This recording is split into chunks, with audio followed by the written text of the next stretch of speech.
आज हम आपको शनिदेव से जुड़ी एक ऐसी कहानी के बारे में बताएंगे जिसके बारे में बहुत कम लोग जानते हैं। शमशान में जब महर्षि दधीचि के मांसपिंड का दाह संस्कार हो रहा था तो उनकी पत्नी अपने पति का वियोग सहन नहीं कर पाई और पास में ही स्थित विशाल पीपल वृक्ष के कोटर में 3 वर्ष के बालक को रख स्वयं चिता में बैठकर सती हो गईं।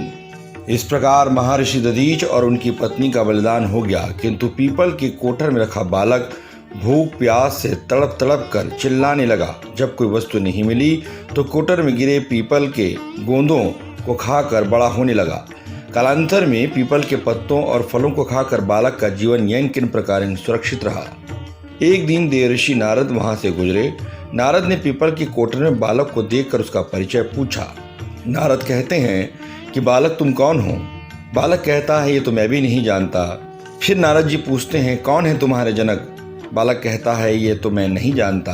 नारद जी ध्यान लगाते हैं और जैसे ही ध्यान लगता है उसके बाद वो आश्चर्यचकित हो जाते हैं कि उनको पता चलता है कि ये बालक कोई और नहीं, महान दानी महर्षि दधीचि के पुत्र हैं। उसके बाद नारद जी बताते हैं कि पुत्र, तुम्हारे ही पिता की अस्थियों का वज्र बनाकर देवताओं ने असुरों पर विजय पाई थी।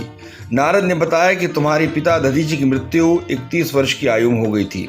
उसके बाद बालक के मन में बहुत सारे सवाल आने लगते हैं। बालक पूछता है कि उनकी अकाल मृत्यु का क्या कारण था। तो नारद जी बताते हैं कि शनिदेव की महादशा थी। फिर उसके बाद फिर एक बात आती है कि मेरे ऊपर आई विपत्ति का क्या कारण था। फिर नारद जी बताते हैं कि शनिदेव की महादशा थी। इतना बताकर देवर्षि नारद ने पीपल के पत्तों और गोंदों को खाकर जीने वाले बालक का नाम पिपलाद रखा और उसे दीक्षित किया।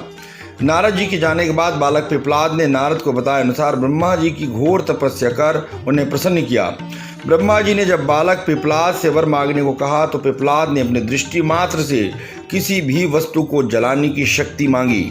ब्रह्मा जी ने तथास्तु कहा। सर्वप्रथम पिपलाद ने शनिदेव का आह्वान कर अपने सम्मुख प्रस्तुत किया और सामने पाकर आंखें खोलकर भस्म करना शुरू कर दिया। शनिदेव सशरीर जलने लगे। ब्रह्मांड में कोलाहल मच गया। सूर्यपुत्र शनि की रक्षा में सारे देव विफल हो गए। सूर्य भी अपनी आंखों के सामने अपने पुत्र को जलता हुआ देख ब्रह्मा जी को बचाने हेतु निवेदन करने लग गए। अंततः ब्रह्मा जी स्वयं पिपलाद के सम्मुख पधारे और शनिदेव को छोड़ने की बात कही, किंतु पिपलाद तैयार नहीं हुए।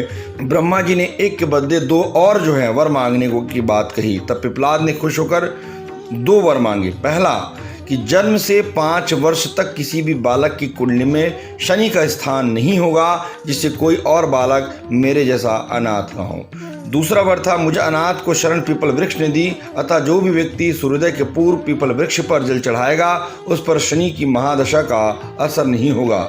ब्रह्मा जी ने तथास्तु कर वरदान दे दिया। उसके बाद पिपलाद ने जलते हुए शनि को अपने ब्रह्मदंड से उनके पैरों पर आघात करके उन्हें मुक्त कर दिया, जिससे शनिदेव के पैर क्षतिग्रस्त हो गए और पहले जैसी तेजी से चलने के लायक नहीं रहे। अतः तभी से शनि शनैः चरति यह शनैश्चरा, अर्थात जो धीरे चलता है वही शनैश्चर है। शनि आग में जलने के कारण कालिकाया के हो गए और अंगभंग रूप में हो गए। तो इस प्रकार से शनिदेव को प्रसन्न करने के लिए, शनि की महादशा से बचने के लिए पीपल वृक्ष की पूजा की जाती है। आगे चलकर पिपलाद ने प्रश्न उपनिषद की रचना की जो आज भी ज्ञान का विशाल भंडार है। अगर आपको हमारा वीडियो अच्छा लगा तो फेसबुक पेज पर लाइक करें और यूट्यूब पर सब्सक्राइब करें।